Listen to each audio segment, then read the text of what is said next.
शिवानंदलहरी 37வது श्लोकम् आम्नायां पुधिमादरेण सुमनः सङ्गासमुद्यन्मनो मन्दानं दृढभक्तिरज्जुसहितं कृत्वा मदित्वा ततः सोमं कल्पतरुं सुपर्वसुरभिं चिन्तामणिं धीमतां नित्यानन्दसुतां निरन्तररमा सौभाग्यमादन्वदे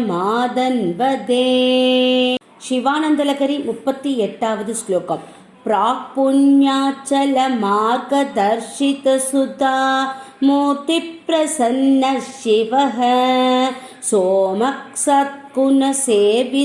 मृगतरः पूर्णस्तमो मोचकः चेतः पुष्करलक्षितो भवति चेता नन्दप्रदो निधिः प्राकल्प्येन विजृम्भते सुमनसां वृत्तिस्तथा जायते तिरुचित्रम्बलं तिरुचित्रम्बलं तिरुचित्रम्बलं லைக் பண்ணுங்க, ஷேர் பண்ணுங்க, கமெண்ட் பண்ணுங்க, சப்ஸ்கிரைப் பண்ணுங்க. Thank you to all.